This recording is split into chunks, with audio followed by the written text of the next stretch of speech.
This is Comic Geek Speak, episode 1850, Doctor Strange and the Multiverse of Madness movie review.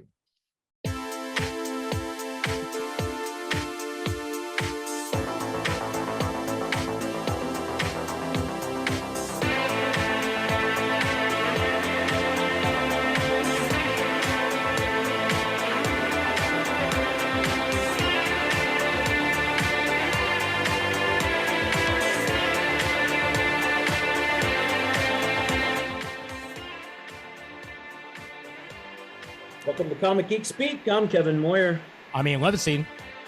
I'm Adam Murdo. I'm Shane Kelly. I'm Matt. I'm Ben. I'm Chris Eberly.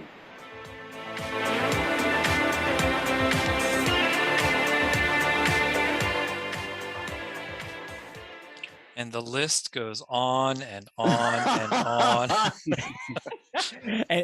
and I'm this guy, and I'm that guy, and I'm that guy. Hey, we like a crowd, and especially for a movie review, it's nice to get a nice varied amount of opinions. And we're 7 tonight, baby, 7. Mm-hmm. Lucky 7.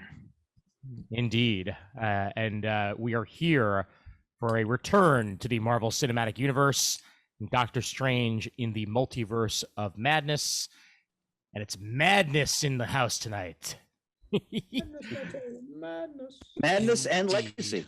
Indeed, yep. As Shane's son Ben joins us for this one. Ben, how you doing? I'm good.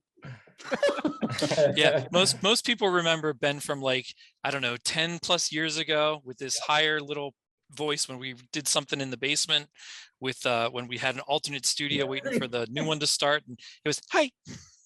I was like, yeah, it's been quite a while. It's not good, to be honest with you. Oh, the times have changed. Yeah, Ben's now what, 6'2" and towers over me. Well, I'll tell you, I appreciate the professional setup. You know, you got the boom mic set up, man. Like, this is I'm a gamer, so like this is normal for me. Nice. Well done. Born to podcast. Indeed. Yep. Well, speaking of podcasting, one of those things that it's included with podcasting is advertisements occasionally, and let's get that out of the way, as this is another episode that's been sponsored by our buddy Sean Wheatley, alias Left Coast Love, on the comic forums for many a year. And he is sponsoring this episode as he is putting his comics up for sale on whatnot.com. The next one after the release of this episode is going to happen on May 21st at 3:30 p.m. Pacific, I believe 6 p.m. Eastern. So if you check out whatnot.com, you will be able to check out whatever that next auction is going to be. He's got a whole bunch of reader comics in bundles set up. So full runs of comics available for pretty cheap prices. You go on there, you watch the auction, it gets auctioned off, and if you're the winner, they're yours, and he ships them out. It's just plain and simple as that. And we will have a link in the show notes to his Whatnot auction on there. Next one after that is on the 27th of May. Which is taking place a little bit later, 9 p.m. Pacific. Translation, midnight the next day Eastern. So once again, check that out at whatnot.com. Sean Wheatley, we thank you so much for your continued support of the show over the years and for sponsoring the show and letting people buy your comics. So check that out. Thank you, sir. Indeed. Yep. Also over at Libsyn, if you use the promo code CGS free, you get your first 2 months free with Libsyn. So that's another thing to check out, as we are indeed partnered with them now. So if you want to start off your podcasting on your own, Libsyn's a great place to do it. CGS free is that code, FREE, for the first 2 months free. And of course, patreon.com/comicgeekspeak for all the continued support of you, the listeners, that you've been bringing to us for quite a while now. And we thank you for that. You're here. Let's get to the matter at hand. Doctor Strange in the Multiverse of Madness. Came out on May 6th, so 6 days ago to the day that we're recording this. And I saw it opening night. I saw it on that Thursday, because technically it comes out on May 6th, but It's usually in the theaters like that Wednesday night or that Thursday, depending on where you are. Yeah. And I went and saw it on the Thursday. When did everybody else manage to grab it? Anybody else do that opening weekend, or they wait a little bit? I saw it Sunday. I saw it Sunday as well. Saw it Saturday night. Okay. Thursday. Friday night in Stone Harbor. Ah, nice. Ben, go I for saw it. it Friday, Saturday, and Sunday. Whoa! Didn't like it. Dang. Better prepared than any of us. That was more Wow. by circumstance and accidental happenstance than planned. It originally was just supposed to be one with my dad and my brother on Sunday, but then it turned into two others with other groups. So I saw three. I was gonna say, so clearly you hated it. Yes and no. That I think the more I watched it, the more I understood what like they were going for and stuff. But yeah, the first time I was just sitting there like, what? Honestly, understandable, because although I mean we'll get to all of our opinions on at least initial impressions of the movie as we get going here, but it's a very heady movie. Like it's got a lot of moving parts to it, and it's getting harder and harder. And I saw this in some of the reviews, and I would kind of agree with it. It's getting harder and harder to get in on the ground floor of the Marvel Cinematic Universe, especially with a movie like this that like. You had to have seen a lot to really understand what's going on here. You know, WandaVision's very important. So if you haven't seen that, then suddenly you're like, wait a minute. Well, spoilers off the bat here. Obviously, it's a spoiler podcast. I'm just getting that out of the way here, people. Okay. Any of you listeners who haven't seen it, you're going to get spoiled now. But, you know, like Wanda being the villain, like, you know, you wouldn't really understand why is Wanda all of a sudden a villain unless you saw WandaVision. You know, that's that with that, you know, the new costume and everything too. Heck, even the changes in Doctor Strange, you know, that he's no longer Sorcerer Supreme. Like, that surprised anybody who hasn't seen previous movies. And a lot of the cameos, too, would have gone over people's heads had you not seen previous, Marvel Cinematic stuff in one way or the other. But I'll get to my main thoughts on it a little bit later here. But I'll move it over to Matt. Matt, what initial impressions on Doctor Strange and the Multiverse of Madness? So I'm trying to figure out. All right, I'll just start off like that. But right before I saw this, there was two things that I really wanted to see in this movie. Mm-hmm. And before I went to see the movie, I read a leak that those two things did not occur. Okay. So, and I think that's why when I went to see the movie, knowing that those two things were not in the movie, I enjoyed the movie better than if I think if I would have gone in there hoping for those moments and then not getting it. So I actually enjoyed the movie. Dare I ask what those leaks were? What were you expecting?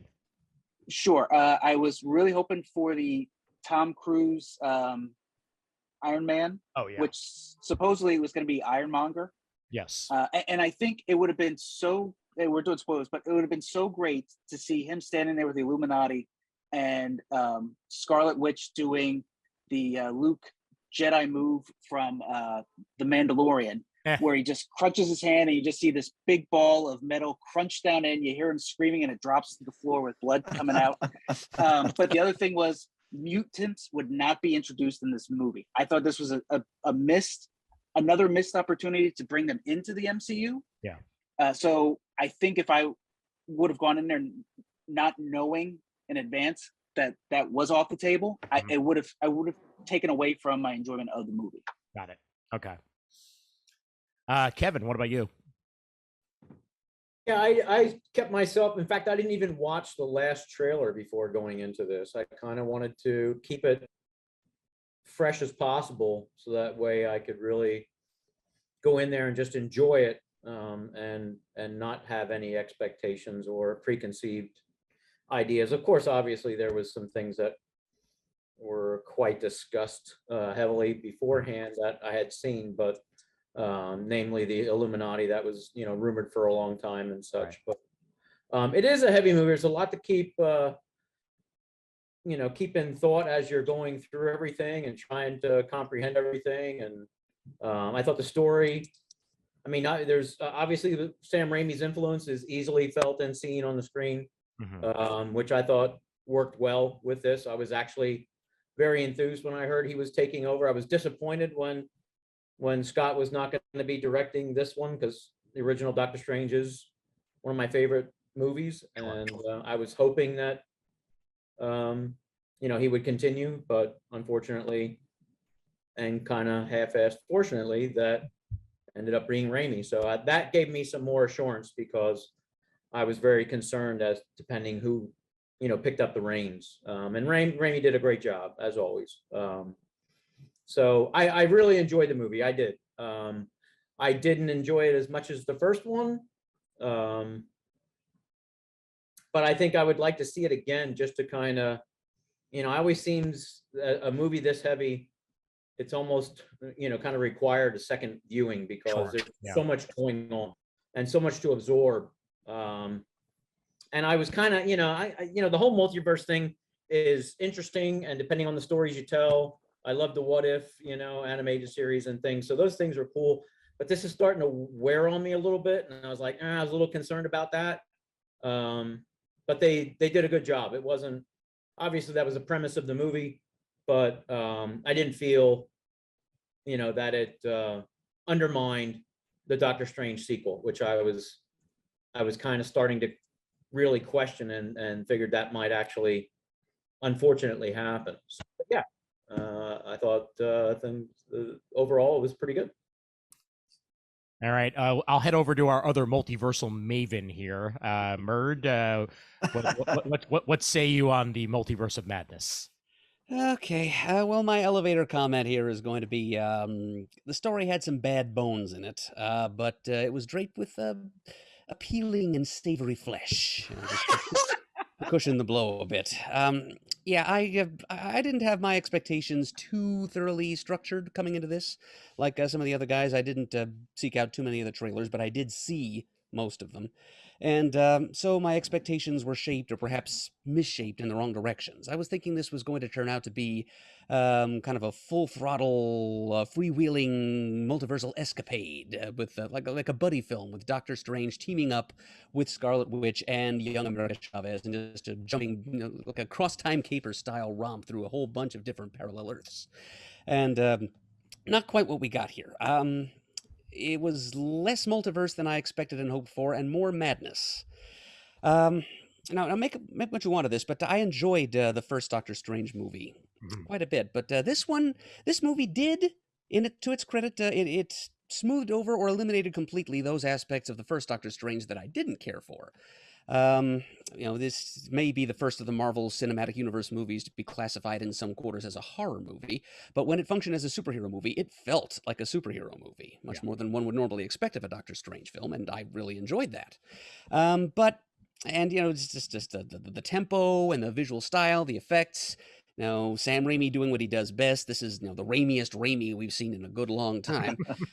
And I appreciated that for what it's worth, but my enjoyment on the whole was marred by two, here's, like Matt, I had a couple of things I was not even realizing I was expecting when I went in there, but then when I discovered they were missing, they seriously marred my enjoyment of the movie. So, and those disappointments in reverse order of magnitude are: 1, less multiverse than advertised, and 2, Wanda. I was really soured on this movie when I saw that they were just pulling the same gotcha that they did in WandaVision. It's like, oh no, Wanda is crazy again, and she's behind all the negative things happening here. We've seen that once already, and we're just doing it again, but now even worse and even more horrific. And I was kind of expecting this to be a redemption arc for Wanda, and instead we got something very, very, very different. And I'm sorry, just for Wanda's sake, I'm sorry. For the sake of that character, I'm sorry. And for the sake of its wrenching this movie in a direction that I think was not the most beneficial thing that the creators could have done. Yeah. So that's basically where I stand on this. It had enjoyable moments and lots of enjoyable elements, but I think it really needed a different villain. Fair enough. And we can certainly get further into that as we move forward here. But Shane, let me get your take. Yeah, I'm in a similar camp to Adam. I really did enjoy it, and I do want to see it again, because I think there's a lot that you can take in and kind of look around and see. I was disappointed that we didn't get as many multiverses as what I was expecting. And I don't mind Wanda being a villain as long as it makes sense. But I thought after her arc in WandaVision, to make her the villain again took away from something, and especially something as what I thought as weak of a reason and direction that she went in. I would have been perfectly fine if it would have been another version of Wanda possibly, and they went to this Wanda to kind of counter that Wanda or something. But I just did not like her arc in this at all. I was more with Adam thinking it would be more of a redemption for Wanda to help out against some larger multiverse threat than what we got. But like Adam and like someone said, I have enjoyed a lot of it. There's great parts in it. I really enjoyed what Sam Raimi did. I'm not usually one for zombie anything, but I really did enjoy that aspect of it too. I thought it was fun and funny. I like the little Easter eggs and the fan service we got. But yeah, there were those couple things that I was too disappointed in. Yeah, well, if there's one person out there who does zombie well, it is Mr. Sam Raimi. Yeah, kind of his bread and butter right there. Mm-hmm. All right, Chris, what about you? By the moons of Munapur, by the winds of Watum, by the hoary hosts of Hoggoth, Yes. by the eternal Vishanti, I love this film. Mm-hmm. And while I completely understand the criticism of my esteemed friends and colleagues, and I can totally see that, I think, in short, why I love this movie as much as I do, it unapologetically went very deep into Marvel Comics lore. And I lapped it up like my beloved dog at a bowl. Like I was just, whether it was the references to Wundagore Mountain, the Illuminati, everything about this movie, I was just thoroughly entertained. At long last, Clea, at long last. I mean, that I was just hooting in my seat. Yeah. And plus the actress they picked was perfect. And you know, Cumberbatch is one of the great actors of our time, and I think he's really got the role down. I mean, everything from the look, the carriage, his demeanor, his relationship with Wong. It's just a delight to watch. And I'll say this about Wanda. So I would think, I mean, if people haven't seen WandaVision, yeah, you have like maybe a lot of casual moviegoers, you have no idea what's going on. But I would say that at this point, I equate the Marvel Cinematic Universe to the comics in the sense that what the comics were doing to all people when they first came out, that's what these movies are doing now. And if we think back to how Wanda was portrayed in the comics, her mental struggles, her breakdowns were long and not resolved very quickly. Yeah. And she did tremendous damage as a consequence of that. So, well, I think the criticism completely makes sense. I didn't mind myself because what she went through in WandaVision is not something she's just going to really recover from, if ever. So and plus I think Elizabeth Olsen is a truly superb actor. So I was really enjoying watching her be the so-called villain of the movie, right down to her like kind of scaring you. She's like staggering through these hallways and like her face all contorted and like blood all over it and so forth. That was the horror element. Yeah. And I loved it. So yeah, I thoroughly enjoyed this film and on every level. All right, Ben. I know you kind of touched on it a little bit, but I want to go a little further in depth on your thoughts after 3 times. Yeah. So the first time I saw on Friday, and I didn't know exactly what to expect because I didn't know how deep they were actually like going to go into the multiverse and everything. I think after I got done the movie the first time, I was more with Adam and my dad's opinion, where they were kind of like piggybacking off of WandaVision. I think then the more I watched it that weekend, I'm more with Chris's opinion with the horror and how they're kind of setting it up, I hope, to what's going to come in the future. I think overall it was good, but I did feel like there were some points that could have been cut out that I think were kind of just like filler scenes for me. But I think overall, I think the more you watch it, the more I enjoyed it. Also, so I don't like read comics probably as much as all you guys. Sure. But I think that for someone who is a hardcore Marvel fan and loves Marvel, they're absolutely going to love this movie and all the Easter eggs and everything inside of it. But I think for the average everyday person who just goes to superhero movies and watches them, I don't think they're going to enjoy this as much. Some of my friends are exactly like that, and didn't like this movie at all. So I think the more you know about Marvel and the more you have been following them for the past 10 plus years now, I think the more you're going to enjoy this movie and what they're trying to do. And let me welcome you with one of my timeless CGS statements. I'm glad you're here.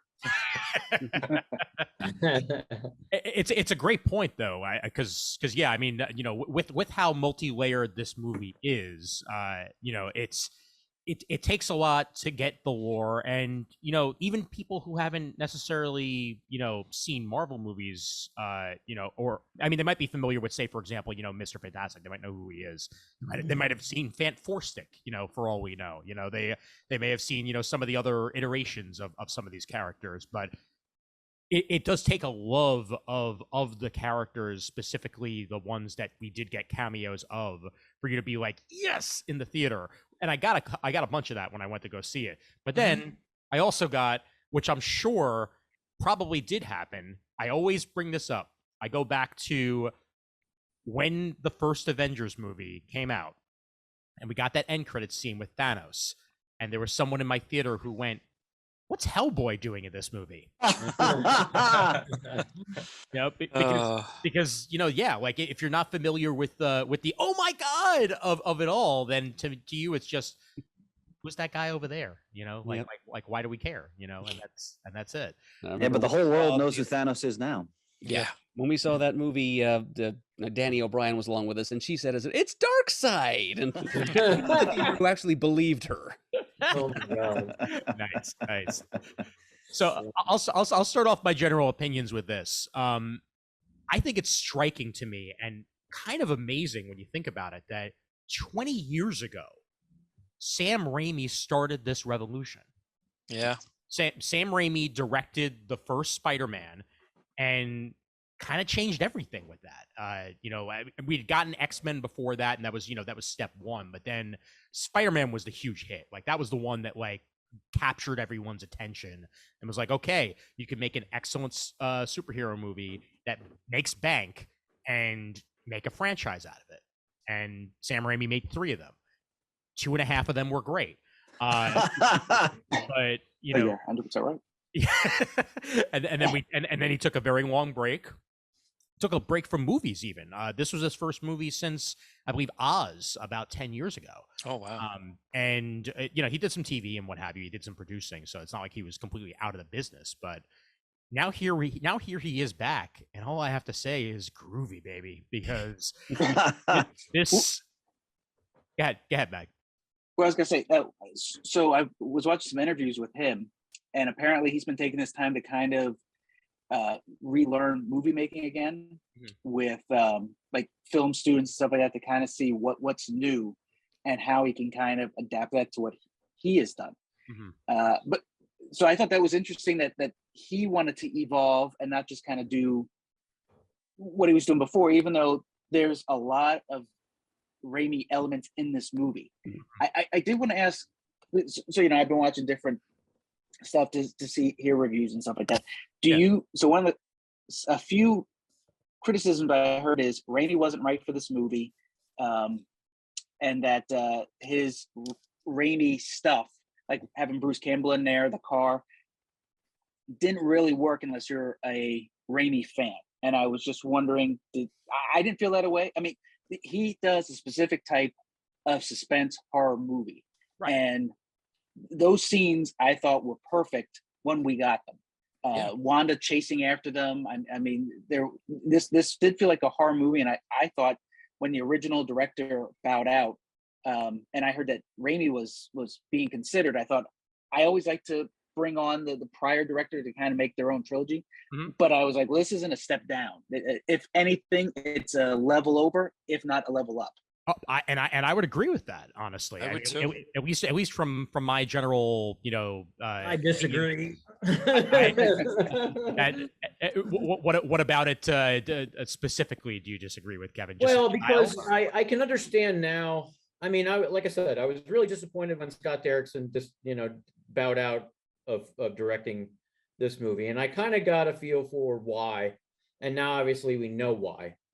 Because his concept and idea for the sequel was to do a very intense horror movie, the first Marvel horror movie with Doctor Strange, and he was going to have Nightmare as the villain, and I was very much looking forward to that. I thought that was a great extension, a great build on from the original movie. And to me, this is, in that essence, even though this is a decent film, in that essence, for me, it's a letdown. Because I feel that this got shoehorned because that the way things Marvel Cinematic Universe was unraveling, we got to do this now. And he wasn't on board with that. And I can't say I disagree with him. So with him not following through and allowing us to experience what he had in mind to continue his version of Doctor Strange and what he felt was, because when I remember reading about that, I was very excited. I was like, wow, that's great. A horror, Marvel movie. I thought this is great. This is a way to get rid of the mundane, and not be too repetitive or too formulaic, and something different, some unique, but still yet all rooted into the Marvel Cinematic Universe. And so that's why I disagree with that, because I can never view this as a step up, because to me it feels like a step down. But it's still good, but I don't think it's as good as it could have been. Yeah. Well, I think one thing that worked for me, especially, is the fact that Sam Raimi is himself a horror director, right? And as part of that, yes, obviously he has his own flair and his own personality, that's very different than the initial director of Doctor Strange brought to the table. But we did get a horror element to this. Yeah. It may not have been as spooky, scary, creepy as we probably would have gotten if, say, for example, Nightmare was the villain as was originally intended. Mm-hmm. We definitely got something horror. Right. And at the same time, also, I feel like with Sam Raimi, it got rooted in the superhero possibly a bit more than we would have gotten with the version of Doctor Strange and the Multiverse of Madness that we would have gotten otherwise, because obviously Sam Raimi has his history with the franchises and knows, he has an undying love of superheroes as well. Right. We know that about Sam. Like, he's a fanboy, Would Scott Derrickson have brought that to the table? I'm not necessarily sure. Is that a good thing or a bad thing? Again, we don't know because we didn't see it. But exactly. What I will say is that, at least for me personally, this was horror that worked for me. There were some incredibly creepy moments with this. The zombie stuff, even if it was, to service the plot, like, that was some of the looks that and the special effects they put on top of Benedict Cumberbatch for that whole zombie experience was incredibly creepy. And even the Schumer Garoth, because I'm sorry, he was Schumer Garoth. Gargantos. Yes.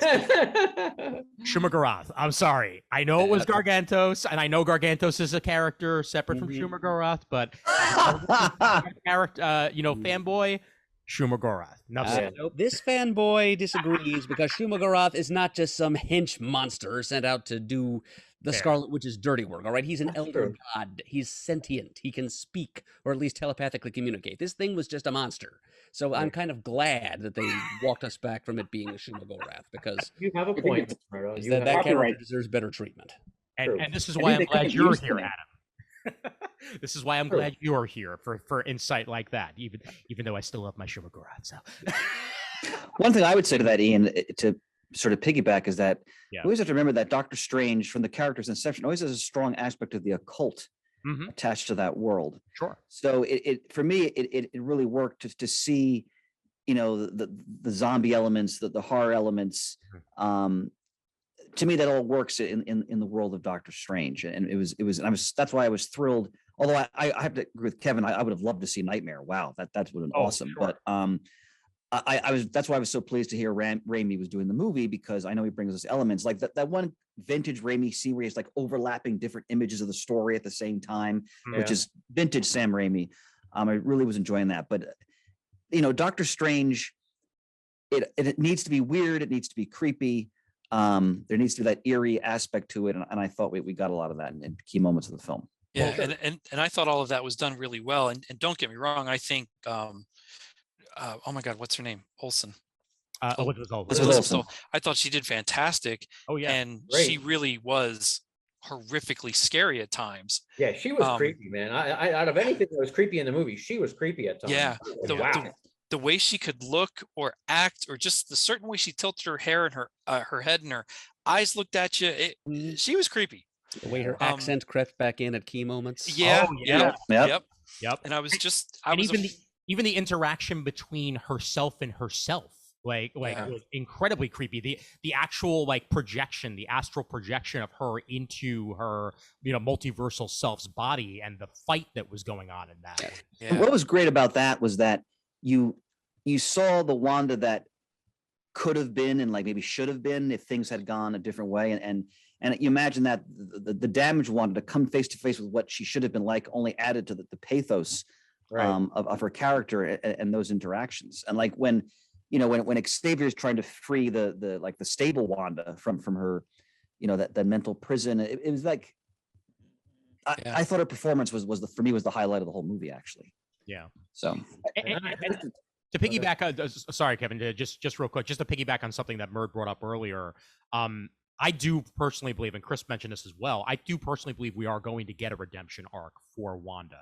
I think without question. Yeah, I don't think they're going to leave her that way. No, without question. The out for future directors and writers who want to use the character will be the Darkhold. They can just come in and she's sure she snuffed out dozens of lives, but hey, the Darkhold made her do it. Exactly. Yeah. Well, actually, I never felt it was an unnatural arc for her. I really didn't. I mean, I watched WandaVision. I've seen everything that she's been in ever since Civil War, and so I mean, it never felt unnatural for me that she would go to this far, go this far and dip that deep, and especially after watching WandaVision.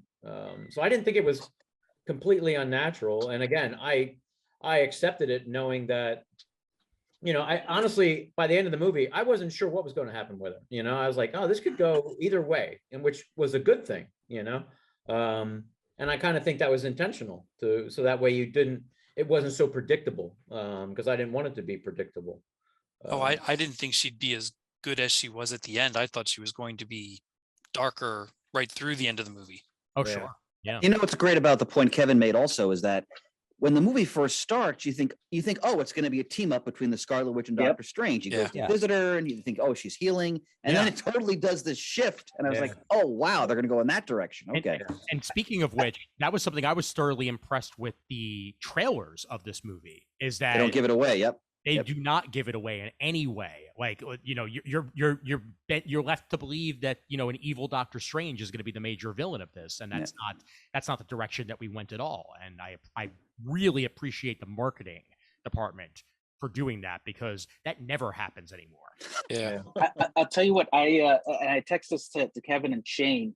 The one scene that I remember watching going, what the heck am I watching, and thinking, how do we come back from this, is when Wanda is just plowing through, let me reword, is just eliminating the Illuminati. When you just see Deadbolt or Black Bolt, his head explode, and it's like, holy bleep, what's going on here? And then she just shreds Mr. Fantastic away, and I was like, I don't know how she could come back from this. I'm sure there will be, but I just remember watching that scene, the of everything that was going on, just thinking, oh my God, we're really going here. Yeah. And what I loved about that is that, again, going back to the books, the Scarlet Witch was one of the most powerful beings in the Marvel Universe. Mm-hmm. And you fully got that in this film, which again, I love the Marvel lore there. Yeah. Which they have been very true to that. Yeah. Since her inclusion in the Marvel Cinematic Universe. Sure. I really enjoyed her as a character ever since she was included, after Avengers Age of Ultron. Matt and I've talked about that a couple of times. We've talked about that, and I thought she was more a compelling character and an inclusion with the Avengers than Black Widow, in my opinion.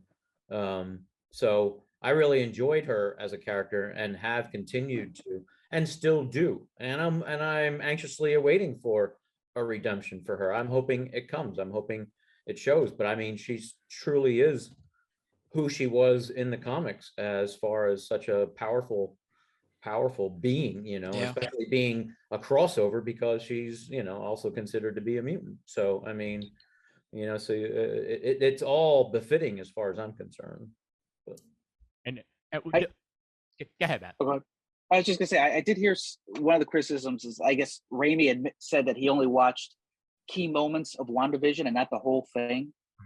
And I guess they went right from filming WandaVision into this. Yeah. So some of that, because I heard some people saying that him and Raimi and the writer basically crapped on what happened in WandaVision with what happened to her.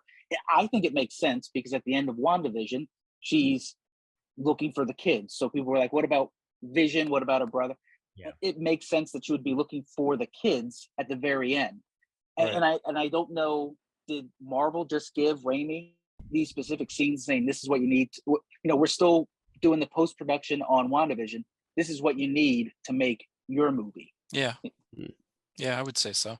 Yeah, Makes a little bit less sense to me that she barely even mentions the Vision, though. I mean, she. yeah. Yeah, that was Yeah. noticeable. It's a good point, Murd. Yeah. I was Yeah. I was fully expecting White Vision to show up. So was I. That was I was still, yeah. Yeah.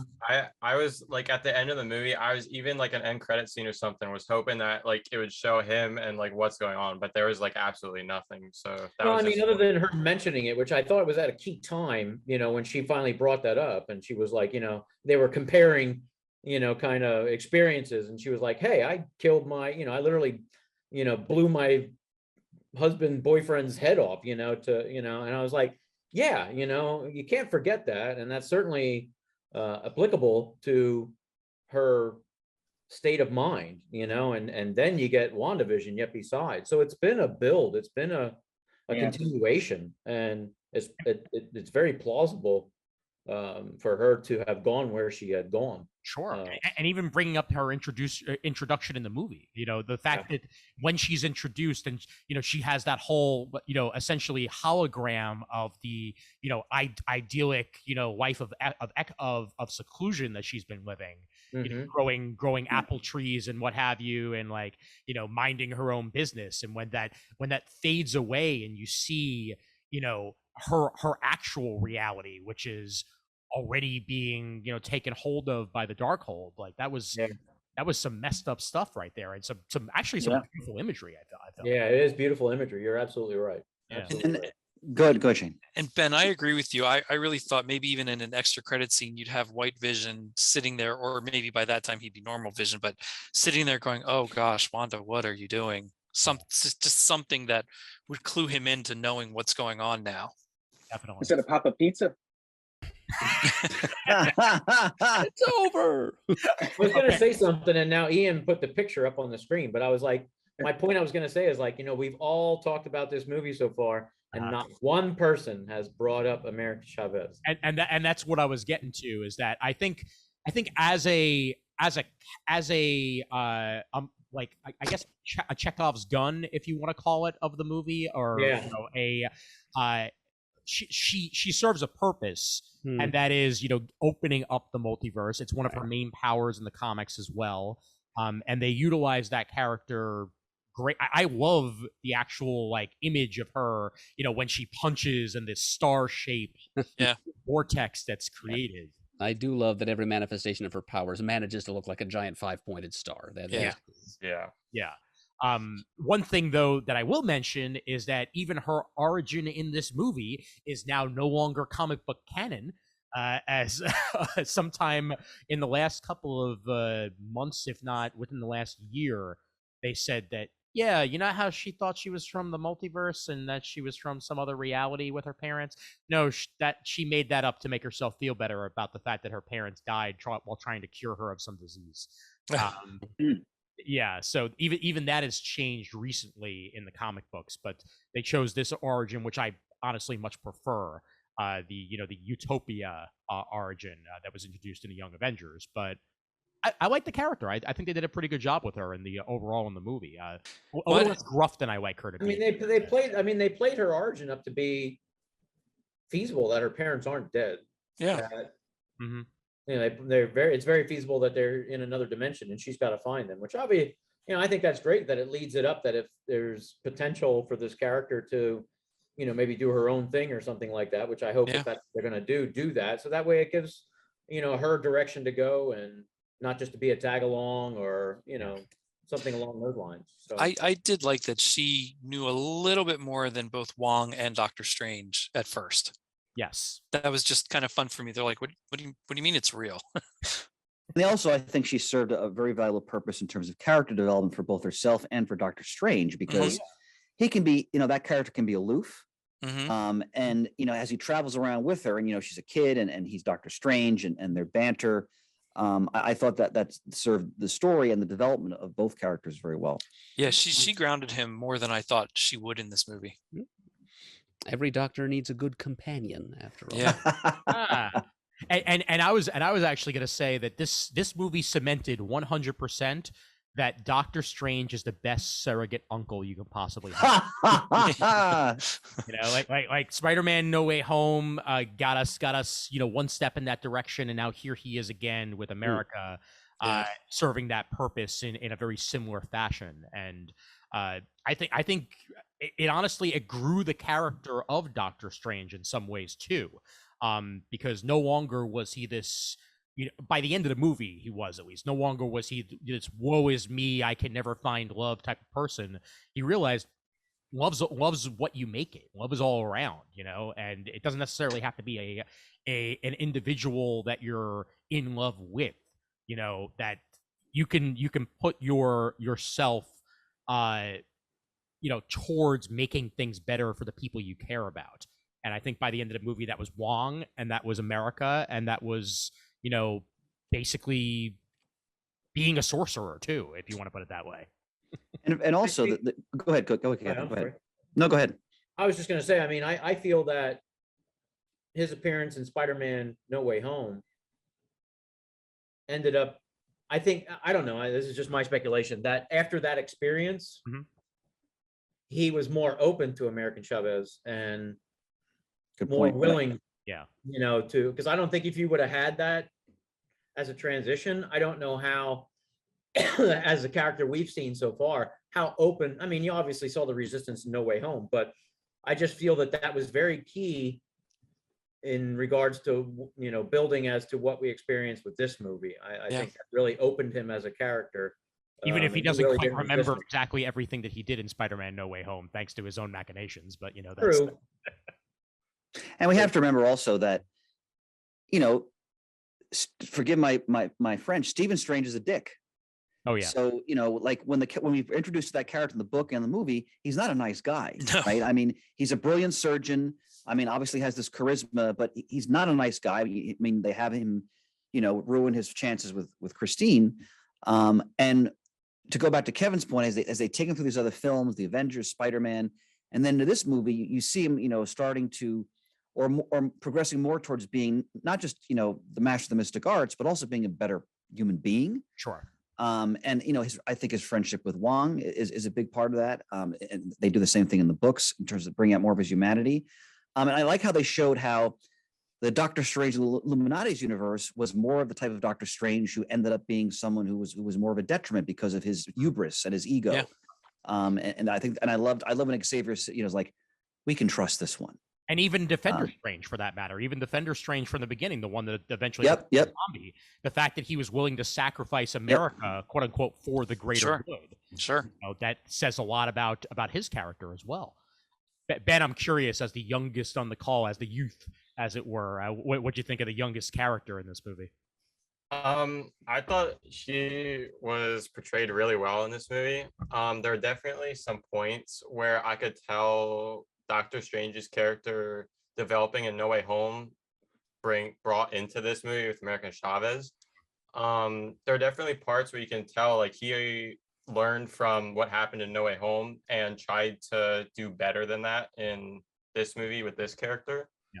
I think I don't know. Overall, I think it was a good choice for what they did with him. And we're one step closer to the Young Avengers. Yeah. The other thing that was awesome was that first initial leap through the multiverse. Like Yeah.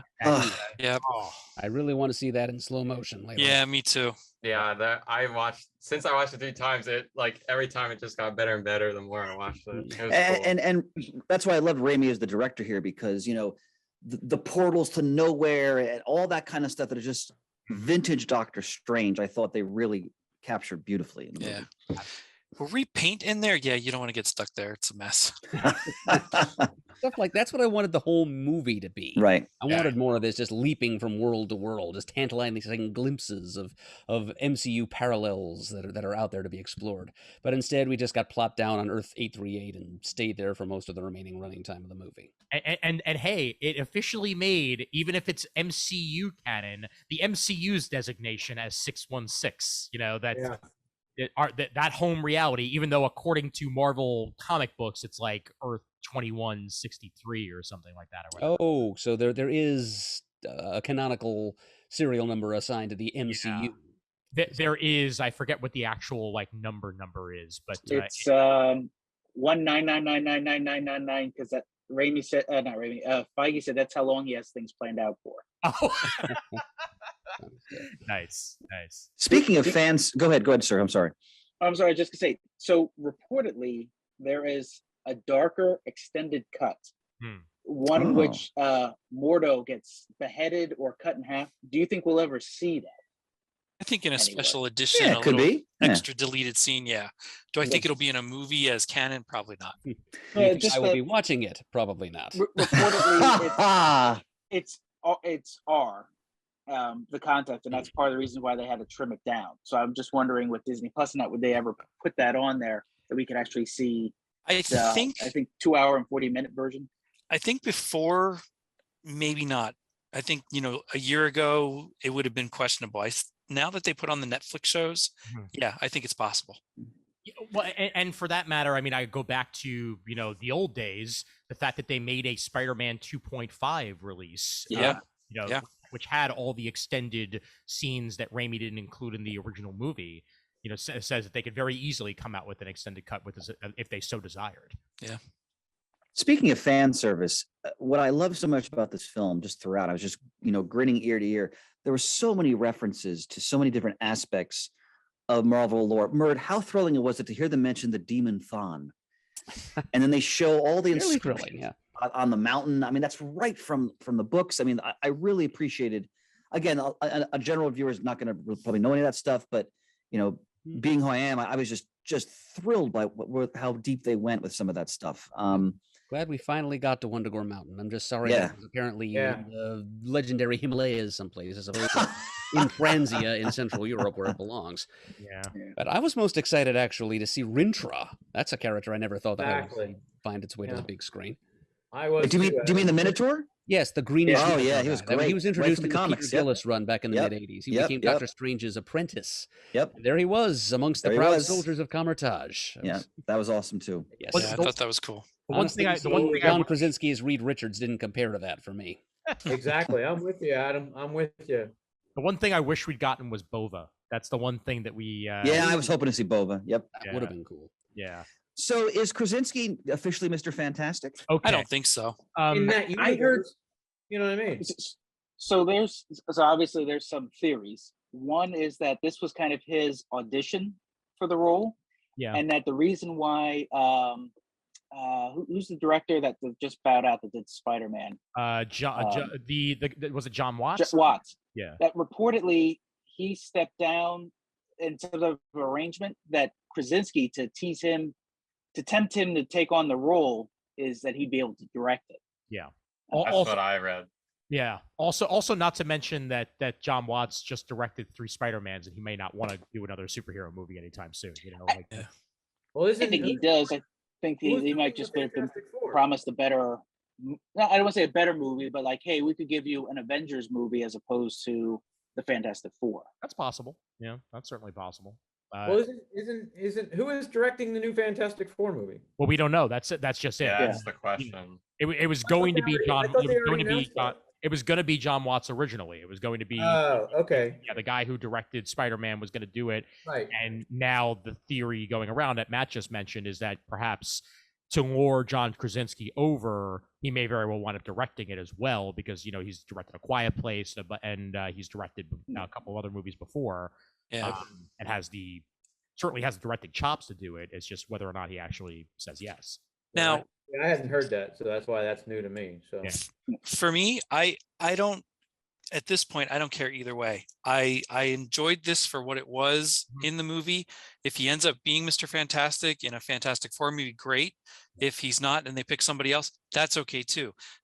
What I like about this Marvel universe as they keep expanding it is you don't have to have, and they certainly played this up with the last Spider-Man movie, you don't have to have the same actor being the same character in every iteration in every universe. Yeah, there is room to have other actors play these parts. And again, if none of these characters show up again as these characters that they were in the Illuminati, that's fine with me. But I really enjoyed what it gave us. I just wish it would have been a couple minutes longer in Doctor Strange. Yeah. But to actually see Black Bolt, I know that's not what he was called in this, but to actually see Black Bolt do what he could do and look the way he looks along with everybody else. The costume is spot on, man. Yeah. Wow. It was just fantastic. Yeah. Shane, do you know who was in that costume? Yes, I do. Anton Mount, and he played it on the TV show. Yes. And I love him. If you haven't watched it, I love him in Strange New Worlds on Paramount. Mm-hmm. I saw somebody joke the fact that he was the first to get killed. That was Feige's FU to the TV show. I also found out that those actors actually weren't all filmed together. Elizabeth Olsen said she actually wasn't in the same room with any of those actors. Oh, wow. And those actors weren't in the same room with each other. I could see that. Oh, I can honestly see that. And I mean, COVID protocols being what they were while filming. Logistics, Exactly. It doesn't surprise me at all. And to go back to John Krasinski, even if he's not, I still enjoyed it enough when his portal or whatever lowered and it was him and everyone cheered. That's great, because it was all I wanted out of this movie for this was to see a member of the Fantastic Four in here. If that changes for regular MCU movies or other future movies, that's fine. But it was just cool to me. And I'm glad that was genuine surprise for me, because, seeing it the Thursday, before any leaks got out, before any spoilers could have hit me, like the one thing I knew ahead of time, because of one of the trailers, was that Patrick Stewart was going to be in it in one way or the other. Whether it was going to be as Xavier or as Joe Schmo from down the block, like he was going to be in it. That's all I knew. I saw the Haley Atwell shield in one of the other trailers, so I kind of had a feeling that she was going to wind up being in it. Yeah. But everything else was a genuine shock. Anson Mount being in this, nothing leading up to this told me that he was going to show up and that he got his redemption. That he got to play a Black Bolt that was actually Black Bolt. Yeah. So, Ian, this is the same actor played in the ill-fated television series? Oh, yeah. I didn't know that. Okay. And the scene that they showed what they actually did to their universe as Doctor Strange was superb. Yes. For what Black Bolt can do. Yep. The hushed little tiny itty bitty. Oh, it was really well done. I'm sorry. And then boom. Oh my God. It was mesmerizing. So was that Inhuman show that bad? I never saw it. Yes, it was. I watched the first few episodes and it really was. Okay. It was very subpar. I kept hoping, and that's when. Just to go back behind my curtain a little bit, when I saw he was cast in as a character, not knowing it was going to be Christopher Pike in Star Trek, but when I saw it was cast in Discovery for a little bit, gosh, spoiler for Star Trek, I guess. I was like, oh, okay, really? I don't know. Inhumans. And then I watched it and he was fabulous. And he is superb in the Star Trek stuff he's in. So I was thrilled to catch him in this. This is a general reminder of how bad this show was. One of the worst possible wigs you could ever put on a character named Medusa. the fact that they always had to show Anson Mount's face, because how else will you be able to see him emote without seeing his face? You know, he very rarely wore a mask, if at all, during the thing. And it wasn't even that they had bad actors in it. It was just bad. Yeah, yeah. I kept hoping it would get better, and after 2 or 3 episodes, I'm like, nope. Mm-mm. That's how we also 100% know that it was bad, when Shane can't actually find. No, that's true. Yeah, Shane's like the patron saint of second chances. Yeah, I'll give it a chance, and there's usually something redeeming or enjoyable about most things that I can find, but that was not one of them. Yep. I'll tell you what, I like seeing Patrick Stewart back, but I'm also hoping they move on. Yeah. Oh, they will. They will. To somebody I like, even if it was McAvoy, they brought him in to take. He's just getting to the point where how much more can we do with Patrick Stewart in the role? He's just getting up there in age, and not that I didn't like his Professor X or even here. I mean, if someone slowed down the I don't know what that mental fear, whatever, slowed down where you can actually see Scarlet Witch doesn't just snap his neck, but rips it off. Before it goes back to you see his body actually crumple over. To me, not that I want that to be the end of how I think of Professor X played by Patrick Stewart. I prefer to do with Logan, but I'm ready to move on to let somebody else take the role on. Oh, sure. Yeah, absolutely. And this was a last hurrah. This was essentially, I mean, he said he would play the role again, but frankly, you know, he's getting up there in age. The reason that they're ending Picard next season is because he's getting up there in age, and that they have to. They want to give Patrick Stewart as much as they can possibly give him, because he's Patrick Stewart and he's amazing. Which I understand that, but it literally made me uncomfortable watching him in this movie. Like I literally was like, because he was kind of slow, sluggish, trying to deliver his lines, you know, and it was very noticeable to me. And I love Patrick Stewart. I loved him as Professor Xavier the whole time, but this actually kind of diminished his version of the character. I would have preferred it would have been McAvoy, you know, and done that.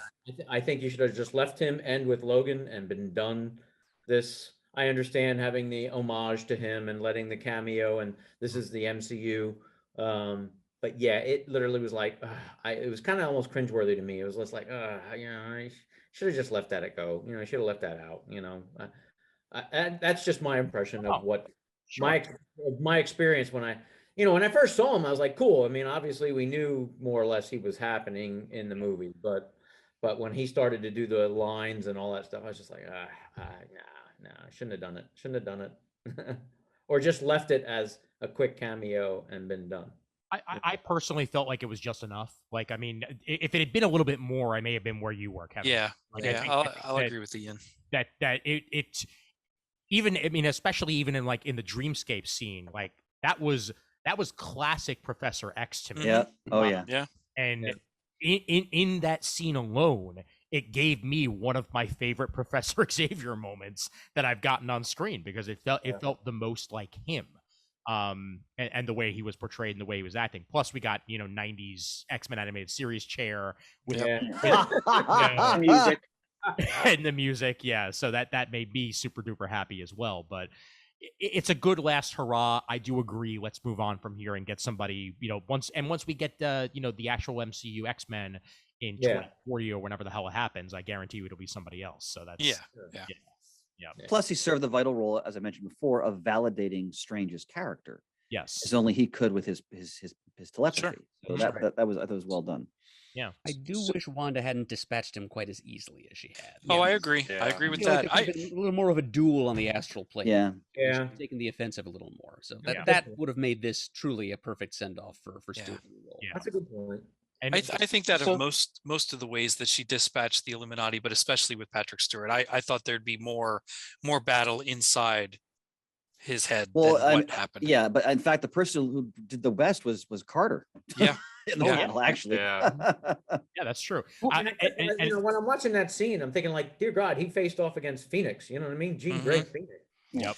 And to me, that's like more formidable. I mean, I know Wanda's obviously very formidable, but it was kind of like, what the hell? He was able to dispatch Phoenix and able to, engage with her for a long period of time, and this was over in seconds. Yeah. Yeah, Maybe but I gotta say that was USP creepy as Professor X hell. didn't have that experience. That's possible. Yeah. I just thought that was creepy as hell to see the red smoke, and all of a sudden she just pops out, grabs his head, yeah. rips Oh, it yeah. off, and that was it. And you're like, what the hell did I just see? Yeah. Oh, they did a great job of her popping in and out of places and scaring the crap out of me at times. Oh, also, when she Raimi's when she was in favorite. Comertage and was coming out of one of the reflections, and her Mhm. body was contorted, and Yep. just, I mean, that's classic Raimi there, but and straightened up and corrected itself. I was like, whoa. I cannot wait for more Monica Rambeau after this. movie. Yes. Oh, God, yeah. Yes. Yeah. She was so good as that universe's Captain Marvel, Yep. Yeah. and that we have more to come just makes me even more thrilled. Was Yeah, that I'd the rather, same I would rather actress who- see the sequel just about her than. Sure. What were you gonna say, Murd? Wait. I think the actress was the one who played Maria Rambeau in the Captain Oh, Marvel. Maria. Yeah.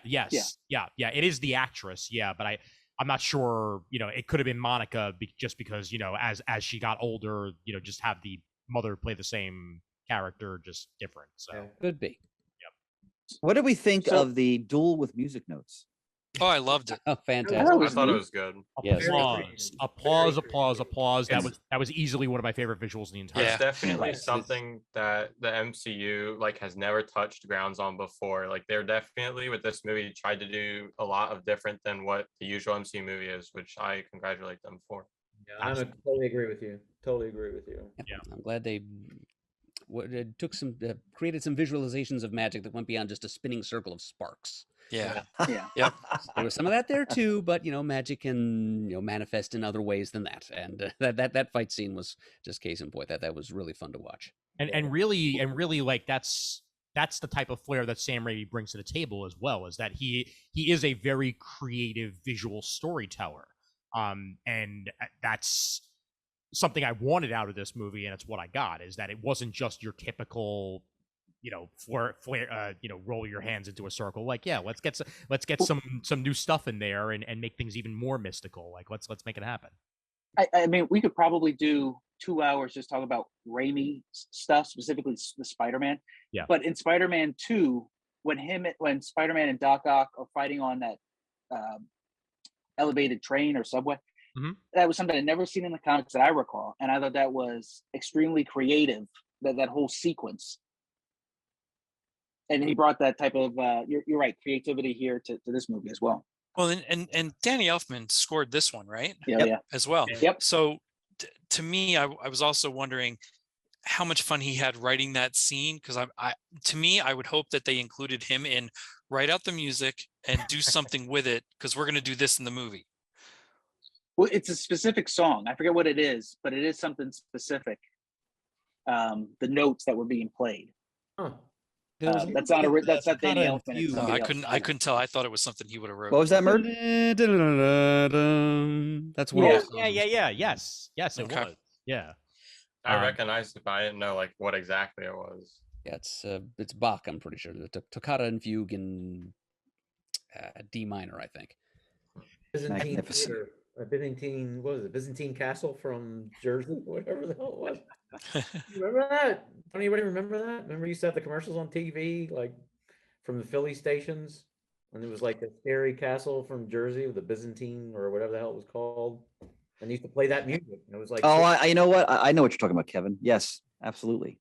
I'm sorry, as this New Yorker will say, nobody beats the Wiz, because that's how but New man, Jersey, what I'll about stand for Korea? Crazy Eddie. All right. What about Oh God, Korea? Crazy Eddie. his prices are insane. Insane. I We remember that. just dated ourselves for anybody younger than us. Of course. Yeah. Ben's like crazy. What with a who? Yeah, I'm like, I don't know. Danny Elfman was what if- having so much fun with the score. I'll just say that. This was easily one of his best in years, I felt. Oh yeah. Great job. So to kind of circle back to, if you remember in the wedding, because we really didn't talk about Christine at all in this, but in the wedding when Strange was sitting next to the doctor West, Mm-hmm. and he'd said about he got dusted as well. He lost cats. He lost his brother during this, and kind of that moment of Strange kind of thinking about, was there another way? The repercussions of what he did. Yeah. what did you think of that concept that Wanda brought up? That when you break the rules, you're a hero. If I do it, I'm the enemy. Yeah. I think it's one of the great sort of tropes of this whole type of story, and I like the fact that they keep returning to the human consequences of the snap, Yes. and then also of the hero's attempts to undo it. And I think back to Steve Rogers in the therapy group, which I think is a really great scene from the last Avengers film, where he's just with regular people who are talking about their losses and their struggles. And I think it was great that this doctor, that actor, by the way, who played the doctor, is a tremendous actor. They like get like amazing actors for like these small scenes, but just Strange having to encounter the fact that he made a decision, which he said this is the only way to do it, but he still has to accept that there were enormous human costs to those decisions. Just like Wanda's talking about, I basically had to kill my husband or my lover, right? In that same event. So, and there's debris from that. There's wreckage, human wreckage, because of these decisions, which I think Marvel at its best always reminds us of that in their stories. Now, to bring up Wanda and Vision, am I thinking wrong that does she not know that he survived and flew away from WandaVision? I don't think she knows, right? Because I was like, well, knows either. The White Vision, okay. Because I was like, shouldn't she be less worried about, not that it didn't have ramifications that she had to be the one killing him, but that he still survived after she brought him back in WandaVision. He flew off and he's still around somewhere. Yep. But I couldn't remember if she knew that or not. Yeah, I'm pretty sure she doesn't. I don't think she does. Yeah, I think, and that's a story to come, I'm sure, Shane. Okay. And that makes a little more sense then. But no, she was trampled. She was destroyed in the rubble. Clearly, well, like that. Even when the rubble fell and there was that flash of red, I thought that was just her warping out of there. Oh yeah. Oh, I'll point out as well. One of the best vocal mimics in all of Hollywood, who has previously worked his magic before, Ross Marquand, had a very small role as Ultron in this, as he was the voice of Ultron in What If, and he was also the voice of the Red Skull in the previous Avengers movies. So he's happy to see them stick him in there somewhere, wherever they could fit him. That was the very short cameo that he had in there. Well, he got screwed out of Moon Knight, so they gave him something else. That's true. Yes. And I think that one of the other things that I appreciate about this movie is that it is in a lot of ways a character piece. That it's although you get as mystical as you do, and you get as magical as you do, and you get all these universes thrown in there, like, it's surprisingly grounded for what it is. And I was not expecting that when I got into this. I thought I was going to get action, but I didn't expect that Raimi was going to bring, and I should have, because he's Sam Raimi and he's done it before. I didn't expect to actually have that emotional grounding that I got out of it. Ian, that's a great point. And I would always refer people, when I talk to people about, Doctor Strange, if they want to read Doctor Strange, I say, just read The Oath. Yeah. That's one of the greatest Doctor Strange stories ever put to page. And it's got all the classic ingredients. In case people don't know, it's written by Brian K. Vaughan, that's enough. But it's got all the classic ingredients, but it's so grounded in his relationship with Wong, and of course the Night Nurse. So they really need to bring back into this universe, by the way, Rosario Dawson. Agreed. Or another one of the Night Nurses. It doesn't even necessarily have to be Rosario, because I just like seeing Rosario Dawson and everything. But I agree with you. Christine Palmer is one of the Night Nurses, That's true. That's true, Murd. Good point. Right. Good point. Very good. Murd is clutch as always. Woo! I got to charge. Clutch Murd. Yep. Clearly, we know what the third Doctor Strange is going to be about now. There we go. Let's just adapt the Oath, and that'll be that. Oh, that'd be awesome. Oh my god. Yes, it would. What do we think of the ongoing dynamic between Wong and Strange? I think they're doing a really great job. Oh yeah. Oh yeah. Some of my favorite. Benedict Wong is the best thing about the Marvel Cinematic Universe right now. Like in general, like every appearance he makes, like what in Shang-Chi, for as little as he was there, it was excellent. I loved him in No Way Home from what we got, even if it was just a little bit. Like, he is a terrific actor, and even bringing in the whole he's the Sorcerer Supreme, not Steven. Like, and then eventually the actual like bowing to him and like, like, okay, yes, this is, let me give you the respect that you deserve was a step in the right direction. It's terrific. And I did see in an interview, Benedict Wong said that we're currently in phase Wong of the WCU, Wong Cinematic Universe. Well played. And for that matter, what about Baron Mordo in this? We haven't even touched on him. Oh, that guy's a great actor too. Yeah. I was I'd like glad to see more. him. Yeah. I would have agreed that I would have loved to have gotten more, but Yeah. in the universe, I like how. Go ahead. I'm sorry. Ian. I was just going to say, in the universe where red means go, he's a terrific, terrific Doctor Strange foil to have. And I love how they had a martial arts fight too. That was cool because it remember they're both highly trained martial artists too. Right. Sometimes we forget. So that was great. Very true. Yeah, that scene specifically reminded me of Doctor Strange 1 when he's training with the staff Yep. originally. Mhm. So I think that goes really well with his character and how he developed.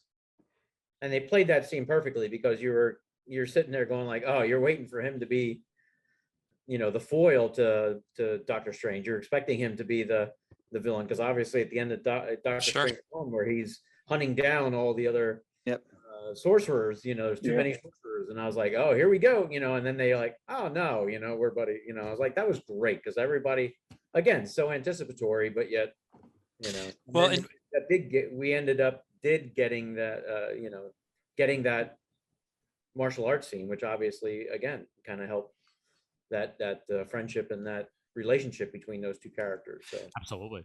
wasn't it also after that martial arts fight, Steven's escaping and Mordo says, I can understand why your universe's me didn't like you. I even liked it when Captain Carter said this Strange is even more arrogant than ours. Yeah. Yes. He had some good. Is this guy really with a fork on his head? Oh man, I don't know. There's something about the personality about Doctor Strange in this one that worked a lot better than the first one for me because I was not actually sold on Benedict Cumberbatch at first, and after that first movie, I thought he was good but not great. This one, to me, he had the personality down exactly the way I wanted him to, and he felt like Doctor Strange to me. It took me a while. I mean, I really loved him in the first movie, but I think I had said to Matt, I was like, where he really sold me is in the beginning of Infinity War, where him and Tony's banter in the beginning of that movie, I loved. Yeah. Yep. That was so character, so true to form. They both held their own composure, but yet they were still individual characters, and I loved it. Those two egos and those personality clashes, so befitting, so on point. And I was like, this is it. He's got me. He sold me. Yeah. He sold me right from the first movie.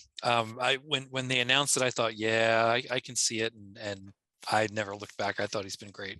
And I also loved one of the great things about Doctor Strange was they always went, and the best comics capture this, that he's very comfortable kind of walking around in public as himself. Yeah. Like with a scarf over his shoulder, and he's like going out and doing things. And you in some of the classic Doctor Strange stories from like the Silver Age of the Bronze Age, they really would emphasize that, like, oh, there's Doctor Strange and Clea walking around. And like when he takes it to get pizza with Wong, which I just thought was a vintage Marvel scene. People are like taking his picture and so forth, or he jumps off the balcony, everybody's like trying to get screenshots of him. And that's the Marvel formula right there, basically. Yeah. So was I the only one who was craving a pizza cone after? Because that looked delightful, and I want to see somebody try to make that. Because looks like. What do we think of the third eye? Ah, yes, I was just going to get me out. I was just going to get to third eye blind Strange. I kind of thought after Wanda destroyed the Darkholds, I'm like, oh, all right, maybe he is okay. Oh, nope, he's not okay. It's 22, Chris, because you get your moment that you just mentioned. Him, putting on the scarf and going out there like everything's fine. Do. Ah, God! Ah! Yep. But creepy Darkhold Strange. Even though it wasn't in the version that I thought we were going to get, which was him being the main villain throughout. What we did get in that dark, bleak, incursion. A completely destroyed man. Yeah. Oh Yep. my God, it was. Yeah. It was, and Benedict played him beautifully because he was a Oh, yeah. broken man. Yep. You saw that definitely. Yep. Well, I wouldn't say so. Again, reportedly, they're building up. There were supposed to be more cameos here, but they're saving it for the Secret Wars, which is supposed to be what we're building to now. Yes. Oh, okay. Even though I keep seeing images of the Secret Wars from the 80s, which I prefer, it seems as though with the incursion, the multiverse, they're actually going to do the one most recently, which I didn't care for as much. Well, Matt, we may get a little bit of A and a little bit of B because Doctor Doom has not been introduced yet. So Yeah, that's true. What Or Galactus. Galactus. What I think we're gonna get. What I think we're gonna get is the Beyonder in the role of Doctor Doom from the most recent Secret Wars, and possibly combined a little bit of both together. And of course, that's your way of bringing back in, all these different characters that have already either been killed off or not seen for a while for one epic final, battle. And I was two actually important. thinking- Go ahead, man. I'm sorry. I was going to say, I was actually thinking rather than maybe Doctor Strange, the Beyonder aspect, Kang, and kind of Me too. work So- that in there a little bit. Oh yeah. So there we go. It's Avengers Forever meets Secret War. Done and done. Okay, Yeah. that's it. That's all. That's all. Well, two questions. One, of course, is not serious, which is, will the Beyonder have a perm? Yes. He Will- has to. Will he know how to use the bathroom? Perm and a mullet. Yeah. Yeah, a mullet and his big shoulder pads, right? Yeah. So my other question though is, not really more of a point, is that because as everybody knows, I'm a huge Doctor Doom fan. I'm still waiting, but the casting has to be so perfect for that character. Yeah. And the look, which they've yet to get really right Yeah. thus far, because there has to be both a majesty and a terror. Yeah.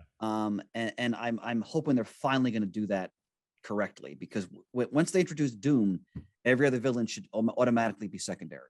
Yeah. So they really got to get the right actor for that character. I actually, so I know, I think, Did you I say? can't remember with who, I know with Kev, I think this is the 10th anniversary of Avengers. And I remember having conversations with Kevin that the MCU, even though Downey started it, I think the success comes from Chris Evans. And not just because my son's named after him as an homage to Jamie D, but because if you're not buying Captain America, the actor playing Captain America that Good can point. lead the Avengers, then Avengers, the movie, does not work. Yep. Yeah. I agree 100%. And then everything after that just does not work. And I kind of feel that way with Doctor Doom. If you don't get the right person, Oh yeah. then there's a lot riding on what's going to come from that. Sure. If it's I forget the name of the actor who played it back in 2000, was it 4? McMahon or something like that. It's Julian just not McMahon. going to, Julian McMahon, it's just not going to work. And so there's a lot riding on that. I think more so than who's playing in the Fantastic Four, those actors. I think it comes really down to Doctor Doom. I couldn't agree more. And if you go back to those Fantastic Four movies from the 2000s, which some elements of it I still kind of think are fun, but Yeah. Doom was so poorly portrayed. Mhm. And especially in the first movie, which was, he was awful. Yep. The Yep. second one, they at least tried to make him look actually more like Doctor Doom, but the actor was totally miscast. The writing was totally just tone deaf to the character. And I couldn't agree more with Matt's comment. I think your point on Chris Evans is spot on too. A character like Captain America, a character like Doctor Doom can so easily tip right into cornball if you don't have the right nuanced writing and the right performer. And they definitely nailed that with Captain America.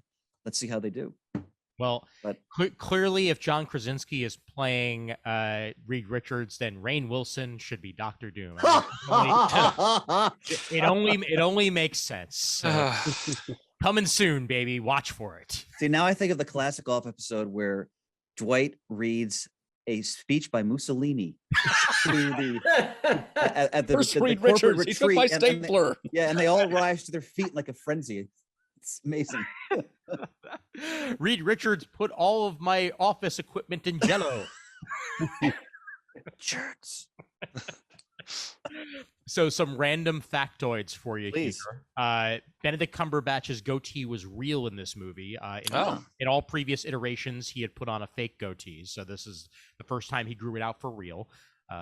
So clearly now he loves playing Doctor Strange, and you can tell. Yeah. Originally, America Chavez was supposed to show up in Spider-Man No Way Home. Yep. And they then wrote the character out and rewrote a bunch of the stuff in Doctor Strange, because originally Doctor Strange was supposed to happen first before Spider-Man No Way Home. So it's possible, because of the way she was introduced in this movie, Okay. that we would have then seen America along with Doctor Strange. Yeah. Instead parts of of that Ned. movie. Yeah, exactly. Instead of right. Yeah. So that got changed and written out. And Elizabeth Olsen, as Matt alluded to earlier, flew to London 2 days after filming of WandaVision. Wow. Wow. To Talk be about in no this movie. break. Yeah, I know. Holy so cow. that also explains why Sam Raimi was only able to watch so much, because he was literally filming the movie as Yeah. they were probably finishing production on WandaVision. Now something that seems to me to be a loophole, and you guys can tell me I'm wrong, but You're wrong. she really had no kids. I mean, she made them up. So Yeah. did But she in make them her- up in in her- in every her- universe? In her mind, they're real. Oh, I get that. I get Yeah. that, and I don't Yeah. fault that. But in Shane- every alternate universe, she made them all up. I was thinking that too, like, who's the daddy? But the answer is what I believe is probably something closer to you, Shane, is that I believe in every other universe she did so in a positive way, In a better way. it rather than Torture a town, Exactly. destroy. It's Okay. because she probably didn't create them out of grief yes. Okay. like she did in Mhm. the main universe. Yeah, because Like- I mean, perfect example is how different the fight with Thanos went in that universe. Is that it didn't involve Vision that we know. Right, good like, point, It didn't yeah. involve Well, even and that's her. where in at least one of those little, like as she's using the Darkhold and showing all the iterations of her kids, I kind of expected Vision, whether he be Vision or human, to show up in there to kind of tie that together as well. This is really what the kids would have turned out to be anyway, because here's Paul Bettany's character and here's Maybe it just Elizabeth wasn't available Olsen. for filming. maybe. But I just So I did see in an interview where Elizabeth Olsen says she just figures in that universe, Wanda's a single mom, that maybe her and Vision are separated, and that's why he's not in the house, and that that's how kind of she explained it away, that she's a strong woman, and this one Sure. we're able to write. But I agree, there should have been something with Vision in there, even archive footage to show. That's one of the things I think they do kind of drop the ball, is they couldn't work something in there. like in one of those universes, I was thinking that Vision was more human than Vision, and they got together, got married, had kids, and this is what the kids look like, and that's why they still look like that when she creates them in any other universe. Yeah, it's certainly possible. Yeah, I mean, either that or genes are really strong. Like that's it. It's But that does make sense that in every other universe she created them just the same, just did it better in a different way, happier way, her circumstances were better, whatever the case may be. yeah. So how do we think they're going to use Clea going Ooh. forward? Oh, well, I mean, that was such a great inclusion. Yes, it and was. I did not expect that at Yeah. all. Awesome. And I can't wait now. That Yep. makes me more enthused for the next movie. And Charlize Theron is such a terrific actress. Yes, she that is. It's So versatile. Oh my god, yeah. Having Yeah, her be a I- part of the MCU is a great choice. I mean, if Wong wouldn't be such a great character in the MCU, I would have been looking for her more earlier. But now that she's included, I want. And it makes. I'm sorry, Kevin. Go ahead. No, I'm just saying. It's just to me that the way the comics were. Like Wong was always, the assistant. He never was much of a leading character or a profound character. He was just there and helped out and whatnot. A servant type, individual. Clea was his, his love interest and also a quote unquote equal. And so I'm hoping that, obviously with what we saw with the three-eyed Doctor Strange at the end, I'm thinking like, well, this is great. This is perfect that she's coming in here, and I just think that's going to evolve into a great third movie, which And they've resolved his situation with Christine. So now they Right. have the room to Yeah. explore Yeah. Leia. And also I really want to see, are they going to explore the darkness of her character? I mean, she's Dormammu's sister. Right. She's from the dark dimension. So, Niece, I believe. or niece, I'm sorry. Yeah, Umar is Dormammu's That's sister. right. Umar's, I apologize. That's right. Look at that costume. Holy So good. mackerel. So good. Wow. Pretty Yeah. on point. Yep. It's really impressive. Yeah. Wow. My question is, are we going to wait until Doctor Strange 3, or is there an unannounced television show that's going to explore the incursions? Because Oh. I think, I mean, if we are leading towards Secret War, we need more of that. And I don't think anything, I mean, Secret Invasion is going to be Skrulls. Like, none of the other shows that have been announced as of now seem to be multiversal in that way. So it wouldn't surprise me if perhaps there is something unannounced that we might get them in. The only thing that I was thinking that maybe Loki might touch on it, Yeah. depending on what happens with that. Maybe Yeah. there'll be a what if season 2. Yeah. That's also possible. Yeah. I And think something- just a note too, the animated 2 seconds we saw there was pretty awesome. Ha, that's right. I just think this is something so magnanimous that I think this should be saved for the next movie. I don't think you should, I think this is something that you can really build upon. Mhm. And I don't want it, I'm afraid of it being Overdone. Yeah, exactly. Yeah. Or poorly And I don't want it to watered drag out down. either. I want her to be a focal character in the next movie, just as much as Wong has been. Yeah. Especially if they actually just, like to go ahead. I was gonna say I'd like to see in the third one more. Look, I like seeing Wanda in this. I'd almost like to see the third one basically just be more Doctor Strange and his cast as opposed to, bringing in other members of the MCU in there because you can. I mean, I can't say, if America Chavez is in there, she is in there, but as opposed to like a bigger name, I'd kind of like to see them steer away from that in the third one. And Matt, I think by bringing Clay in, hopefully you're going to get that, especially if they decide to explore the fact that, obviously she's a sorcerer in her own right, but in the comics, like she almost becomes his apprentice in a way.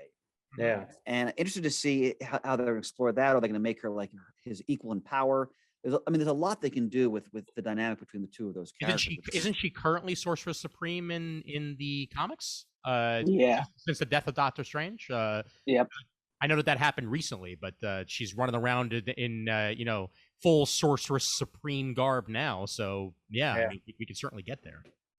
I just love that we're getting the nice. My 7-Eleven cup, 1975. Wow.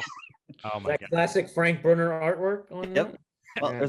Got my shirt, Frank Brunner again. My That we're getting the female equals of almost everyone now. That's actually pretty cool. That we're getting Jane Foster Thor. That we've got Clea in here. Previously with Iron Man, we had Pepper show up in like the rescue armor.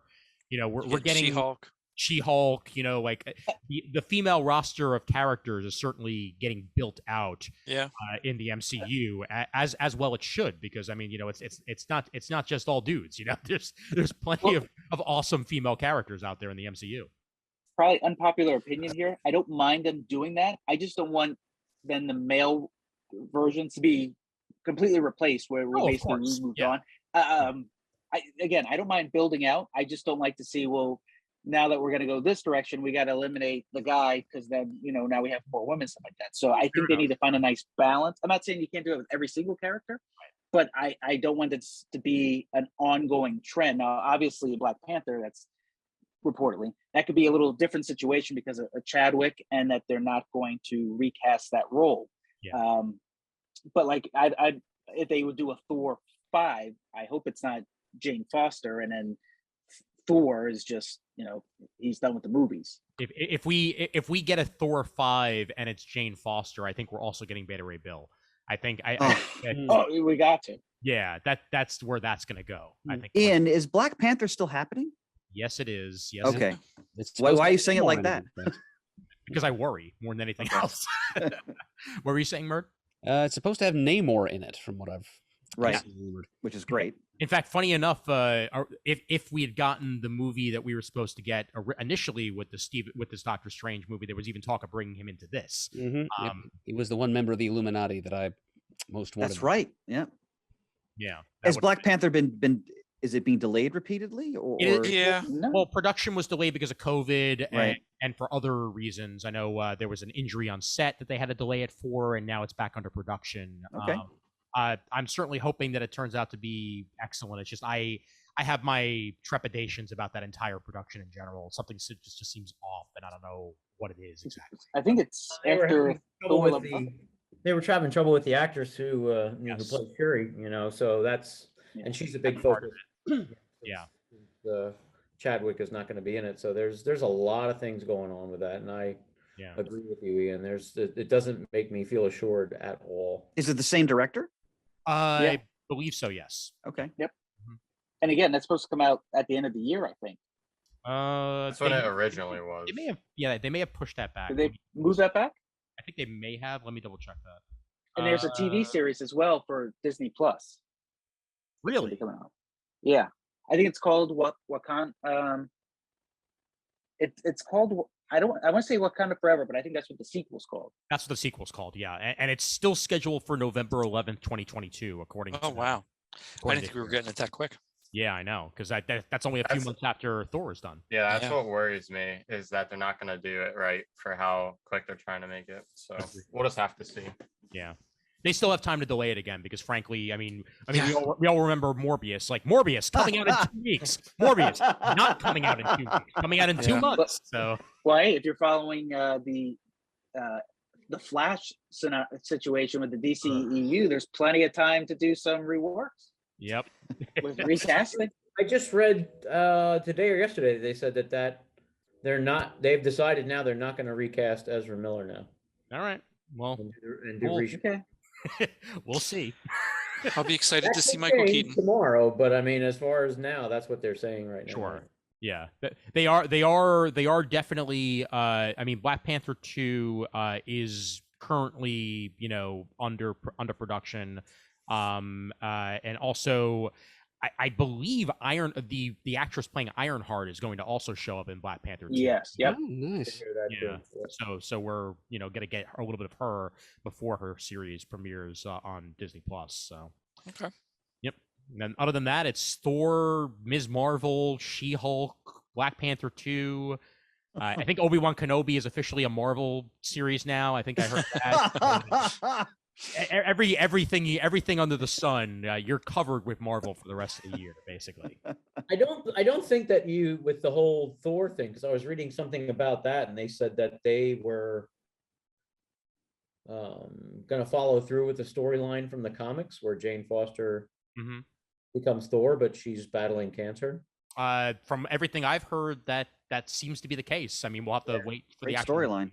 Yes, I mean, I don't know. It's just kind of one of those things that makes me think that I don't know if she's going to make it past this movie. And I think with Natalie Portman, like they had to do a lot to get her back. Of course. play this Yeah. role, Yeah. and she's really committed herself to doing it. Obviously, Mhm. I don't see this continuing, beyond this next movie for her. Anyway, I could be wrong, but Well, I I mean, would say it'd be more of a chance that you get Beta Ray Bill. Hmm. That's my prediction. Heard, Keith David is campaigning for that role. Oh, yes, please.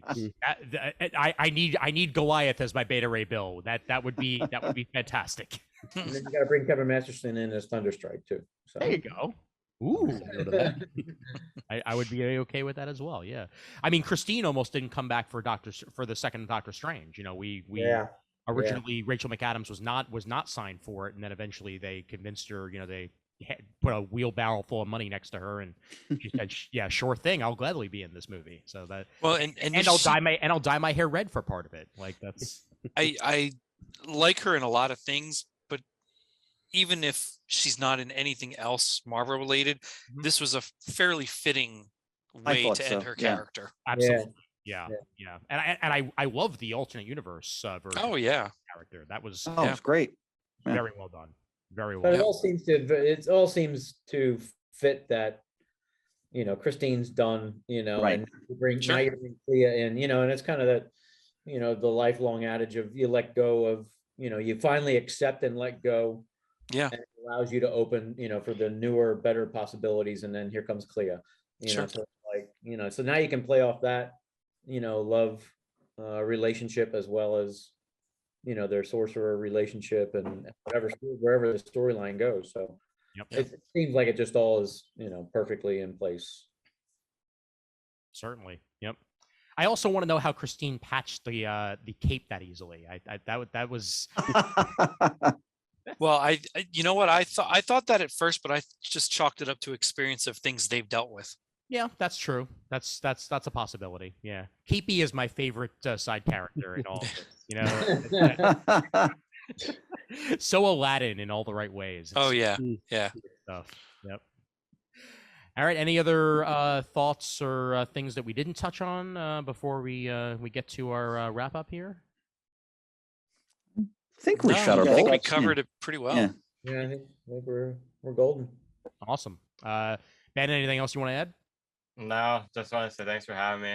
Anytime, Benji, anytime. I have to show for Moon Knight. We'll see. Well, thanks for coming on, man. It's always great to get different opinions and thoughts on these things. So 100%. For you in 10 more years, and then let's get our freaking swear ratings before we finish things out. Ben, we'll start with you out of 5. As 5 being the best. Yes. Yeah. Probably 4. Okay. Shane? I'm a 4. Okay. Murd? 3. Okay. Chris? 4.5. Excellent. Kevin? ooh, 3.5 at this point. Okay. Matt? I'm gonna go with my gut. It's 3.5, I would say. Okay. And I am going to go with that glorious 3.75. It may very well be a 4 after second watching, but I haven't. That's that's my theory as well. I figure if I watch it again, I think I would push it to a 4. Yeah. But right now, I just have to be honest and say 3.5. Yeah. Originally, for me, if we're counting it as 5 being the best, it was like a 2.5, 3 for me. But definitely watching it more, I bumped it up to 4. Well, that's great. I'm glad you were able to do that, because I was curious, honestly, to see if somebody who wasn't so vested in the lore and whether it MCU or print, and see what their take is on the movie, and try to get that kind of feel. So I appreciate your input in regards to that. Yeah. I'm also not the biggest like horror fan necessarily. But definitely watching it more, I enjoyed what they were doing and like the different like scenes they were doing with the characters and stuff. It was really cool. Yep. Yeah, you had an interesting class this semester with movies and some horror thrown into it, and you actually watched. I haven't seen it. You watched A Quiet Place and loved it. I haven't seen the second one. I need to see it because I absolutely love the first one. Actually, yeah. Just some different things that I have yet to watch that well, if Ben really likes it, maybe I better give that a chance, because I am not the biggest horror person either. Yeah, The first one is just as suspenseful as it is horror. So and that's what I like. I like suspenseful horror much more than just slasher gore. Yeah. Exactly. All right, let me get some quick comments from the super group, as I did throw out their thoughts on Doctor Strange a couple days ago. So we got some of our listener comments in here. Paul Stevens said he loved the film and the pace of the action. However, he does say that the MCU is getting to be like the comics in the sense that you cannot just jump in. If you hadn't watched WandaVision, I think you would miss a lot of the references. I love all the continuity shtick, but I wonder if the films need to be more accessible to the casual viewer, and we've kind of stated on that a little bit ourselves here. Brian Kelly said an article he read said Raimi himself did not even watch WandaVision, as Matt pointed out, and it definitely shows in the film and that the series and the film do not gel very well. The cameos were more fan service than really adding anything. I didn't hate the movie, but when you look back on the film, it will be meh, according to Mr. Brian Kelly there. But then, for a completely different turn, Robert Sheridan absolutely loved it from start to finish. Forget about the Easter eggs and cameos, which would have been enough. The performances by Elizabeth Olsen, both Benedicts, and especially Jochi. How's it pronounced again? Is it Shochi? I think. Yeah, Shochi Gomez were stellar. Looking forward to seeing it again. And I'll end it with Mr. Tom Zilla here. My 2 cents, regardless of if you agree or disagree with what they did with Wanda, Elizabeth Olsen is flat out amazing. Yes. Also, I just wish some of the Raimi haters would at least acknowledge that the circumstances he made this under were very, very difficult. And I would agree with that. The fact that we got the movie that we got with all the COVID circumstances and the change of production schedules and all that, Reshoots. really is something. Reshoots, like, yeah, it's something else that we got what we got. Yeah, I thought he did a great job. Yep. Alrighty, I think that's about it. I think Bolt shot on that one. Yes. Job well done, and thanks for everybody for joining us. Yeah. Here, here. Absolutely. Glad to be on. Excellent. And then next week, perhaps we will discover something about the moon. Khonshu. Are we reading the books? No, we're not. There was a television show. Disney Plus. There was? Oh. Yeah, 6 episodes. Yeah. Had this Oscar guy on it, not a grouch, actually kind of nice guy. Oh, God. I love trash. Anything dirty or dingy or dusty. Anything rotten or rotten or something or Ragged or rotten or rusty. Oh, tremendous. I love trash. Oh man, they had one of the Oscar puppets at the Museum of the Moving Image when I was at the Henson exhibit, and I was That's so awesome. happy to see that. Yep. Yeah. First rule. All right. Yep. A reminder yet again, Sean Wheatley over at whatnot.com. Do check out his upcoming auction.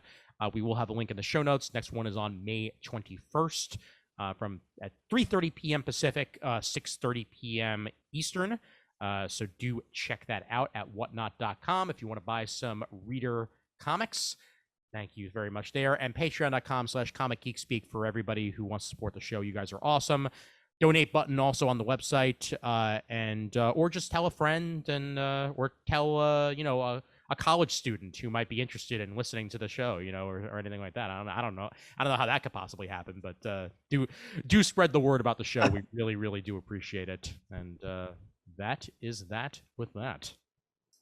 And Shane, once I actually get the music up, we'll be ready for you. I really Do your duty, sir. All right. Here we go, and boom, here we are, boom. Visit us at comicgeekspeak.com to send us an email. The address is comicgeekspeak@gmail.com. To leave a voicemail, the number is 267-702-6642. Stop by thecomicforums.vanillacommunity.com.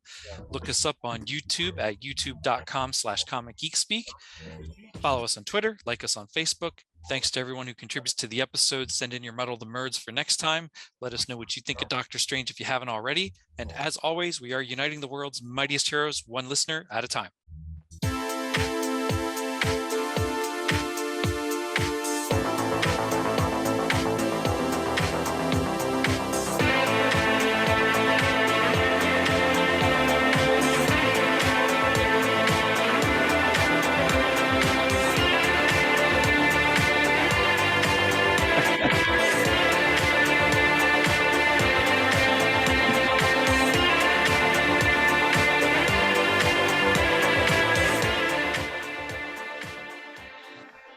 When you're strange.